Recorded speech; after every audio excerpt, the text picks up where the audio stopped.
Hello, welcome to the first video installment in our new series here at Alcove, where I'm going to show you just how easy it is to create a beautiful meal at home for two. Alright, now I'm going to show you what's inside of the box. So inside of this box is every ingredient that you will need in order to successfully make this beautiful meal for two at home. I'm going to walk you through each of the ingredients. So first things first, we have some beautiful San Daniele prosciutto. This stuff is really cool. It's aged for about a little more than a year. Comes from the Friuli region of Italy, and it is just beautiful in so many different ways. Some olives. This is just a mixed medley of a few different kinds. There's Kalamata olives. There's some Castelvetranos in there. Last ingredient for our charcuterie plate is this beautiful sunchoke mustard that we made in-house.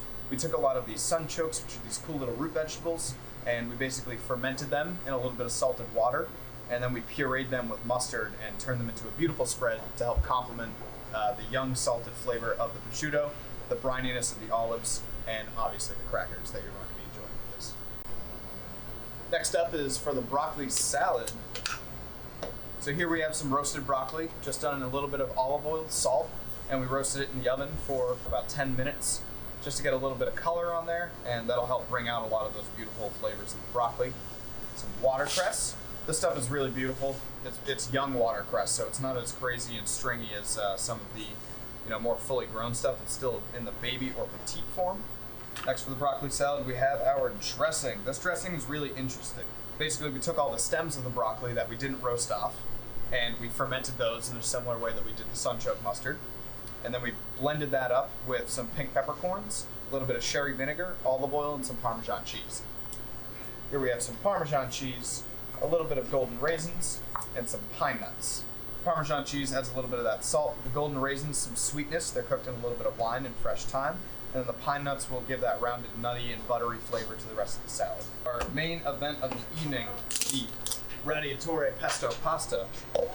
So here we have some house extruded Radiatore pasta. Next up, we have our chicken sausage for the pasta. This stuff's great. We took some chicken thighs, I ground them. I put a little bit of spices in there, like fennel, coriander, and black pepper. I added some sun-dried tomatoes and a ton of fresh basil. Same basil that we're using in the pesto that's in this dish. We got all of this basil from a very lovely local place. It was called Eva's Garden. Eva's Garden was started in 1972 in South Dartmouth, Massachusetts. And our chef of this restaurant, Brian Pasco, he goes to this farm quite frequently. And he saw this basil growing just out in the fields, and he was so blown away by it. Here we have our sauce. This was made out of a ton of that fresh basil from Eva's Garden. It is absolutely beautiful. It's pungent. There's basil that I blanched, which means I just put it in a little bit of boiling water for a minute, put it in some ice water that helps preserve the beautiful green color. A little bit of olive oil, chili flake, Parmesan cheese. Super simple, very straight to the point. But it's just absolutely beautiful because of how amazing the basil we use to make this is. Last main ingredient for this dish are these really cool little cherry tomatoes. These are the last of the heirloom cherry tomatoes that we could get from Eva's Garden. And basically I just cooked them in a little bit of olive oil that was infused with rosemary for a very short amount of time. They're fully cooked, but they're not mush. They still have a little bit of their texture to them, which is going to give you a little bit of snap in the plate when you're eating this. Here we have some Parmesan cheese. This stuff came from the Parma region of Italy. It's aged for about 18 months. Super salty, super intense in flavor, but also pretty well-rounded and subtle. So it's going to give a lot of those buttery and nutty tones for the top of this pasta that's going to help tie everything together. We have these really, really beautiful nasturtium flowers that also came from Eva's Garden. They're in the same family as the watercress that is in the broccoli salad. But these are just the little flowers that bloom out of the plant itself. These are really cool because they're very bright, and they also have a little bit of a spicy flavor to them.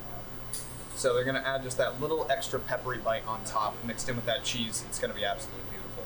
All right, now I'm gonna help you get set up for this meal. First things first, you're gonna wanna get a pot of water on the stove. I like to do about a gallon of water in a pot with about half a cup of salt. You really want that nice heavily salted water because it's gonna help flavor your pasta for later on in the meal. Spoons, these little tiny spatulas, a microplane. I have a ladle, big spoon. This is going to help you stir around. A nice heavy-duty saute pan, a little bit of salt, and some olive oil. So here I grab my plate. I'm going to place it down. Make sure you have all of your ingredients in front of you. I like to start off with the crackers. You're going to want to place them just in a nice, neat little pile off to the side. I have this little bowl to hold my olives. Next, I'm going to grab my prosciutto. Just put it in a nice little soft pile in the corner. You're kind of working in quarters here. So you have your crackers down on one side, olives on one side, prosciutto on one side, and then that last little space there is where you're going to put your mustard. And there you have it. Your charcuterie board is ready for you to enjoy through the rest of this video. For your second course this evening, we're going to be showing you how to make the broccoli salad. All right, so here I have my bowl. I'm going to take my broccoli. That goes in first. Just place it right in there. Next, you're going to put in your watercress. It's very important. You don't want to mash this up. You want to be pretty gentle with it. And the reason for that is because you don't want to bruise the leaves. Next, I'm going to throw in my 3 little ramekins, my cheese, my pine nuts, and my golden raisins. And then, of course, you're going to want to throw in a little bit of your dressing. Again, this little spatula comes in handy for little containers like this. Next, I'm going to take my spoons. And I'm going to start to begin to gently toss this salad. Just give it a few little tosses here and there. Once it's all nice and combined, you can take the remaining small ramekins of your toppings. So we're going to put some cheese down first. Make sure it's evenly distributed all the way across. Your raisins. And then last but not least, your toasted pine nuts. Just get in there. I like to center the salad just a little bit more. Makes it look a little bit nicer. And I'm going to take a towel. I'm just going to wipe down the rim. There you have our broccoli salad. All right, next we're going to move on to the pasta. So you want to have a nice rolling boil. Rolling boil means there's a lot of fast bubbles. Make sure your salt's in there, and you're just going to toss your pasta directly into your basket. If you don't have a basket, you can strain this through a colander later. I like to give my pasta a slight stir in the beginning. This helps prevent things from sticking, and it'll also cook more evenly. Now, it's very important that you set a timer for 4 minutes exactly. Once you hit start, you have 4 minutes. Start tending to your other ingredients. During those 4 minutes, just make sure that you're stirring your pasta occasionally. It's very important to also help with the even cooking process, as well as the pasta not sticking together.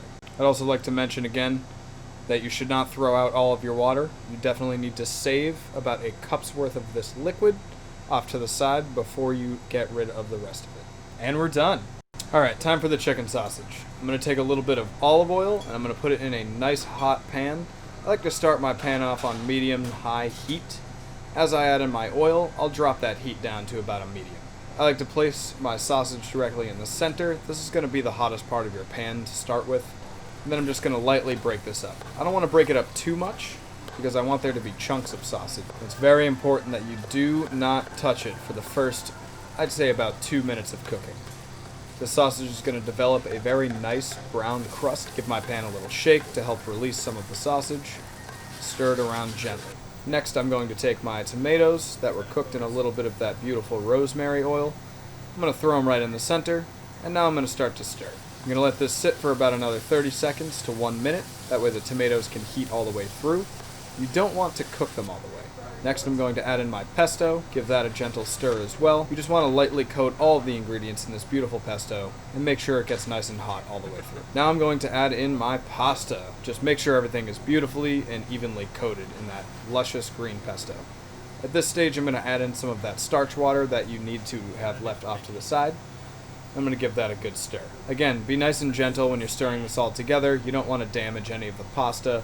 The starch from the pasta that is in this water is going to help bind that sauce to the rest of the ingredients and really make this sauce come to life. You're going to let this reduce very slightly, cooking it on a medium heat for about another 30 to 45 seconds, and your pasta is beautifully cooked, perfectly covered in all of that delicious pesto, and it is ready to be served. Now it's time to plate. I like to drop everything directly in the center of my bowl. You want to be gentle with this so you're not mashing up any of that pasta. And I love how beautifully it falls in the bowl all on its own. Now that your pasta is done and in your bowl, we're going to cover it in some Parmesan cheese and those adorable little flowers that I told you about earlier. You're going to take your Parmigiano Reggiano and with a firm pressure against your microplane, just grate back and forth, evenly distributing that cheese all the way across. If you don't have a microplane, you can easily just take a peeler and you can just take a few little strands off of that chunk of cheese and put it all around. Now I'm going to put some of those little nasturtium flowers. You can leave them whole or you can pick them apart. And here you have it. Pesto Radiatore with sun-dried tomato and basil chicken sausage and Parmesan cheese. And for your final small bite, little something from us to you, we have our blueberry and cherry gelée. I hope you enjoyed this instructional video just as much as I enjoyed preparing this meal for you and teaching you how to make it from start to finish. Again, everything is so easy. We made everything that way you can just throw it all in a pot, you have no worries, and your meal is going to be covered. Thank you again from everyone here at Alcove. Please like and subscribe us on YouTube. please enjoy this meal. Thank you.